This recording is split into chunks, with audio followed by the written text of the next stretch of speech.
Bon, François, nos lecteurs se posent des questions habituellement sur le démarrage des projets. Ils subissent une pression, souvent de leur commanditaire, de leur direction qui leur dit bah, vous avez démarré le projet, alors c'est déjà fini, j'espère, évidemment. Alors, qu'est-ce que tu peux leur répondre, hein, toi, par rapport à ces injonctions fortes des directions et des commanditaires? Alors, déjà, ce qu'on peut dire à nos lecteurs chefs de projet, c'est qu'on les comprend et parfois on compatit parce qu'il y a beaucoup de pression de l'environnement. Il faut commencer à livrer, presque à terminer le projet alors qu'on n'a pas vraiment démarré. Et la recommandation que moi j'ai envie de leur donner, c'est prenez votre temps et travaillez à contre-rythme du projet. Parce que c'est dans la phase de démarrage du projet, la fameuse phase de cadrage ou d'opportunité, quel que soit le nom qu'on lui donne, que nos chefs de projet disposent du plus de marge de manœuvre pour orienter le projet dans la bonne direction.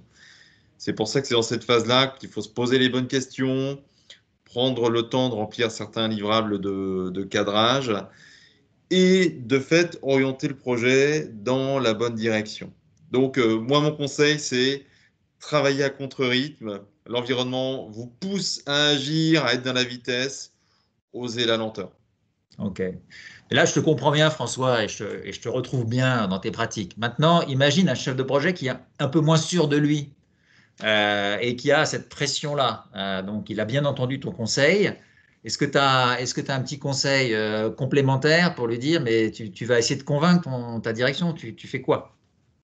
Moi, je serais tenté de lui dire déjà de s'appuyer sur les outils, que ce soit des outils qui existent en interne dans son organisation ou les outils qu'il va trouver là dans la boîte à outils. Ouais. Parce que les outils portent en eux un formalisme qui est de nature à rassurer nos commanditaires sur le fait qu'on comprend bien leurs besoins, la commande qui nous est passée.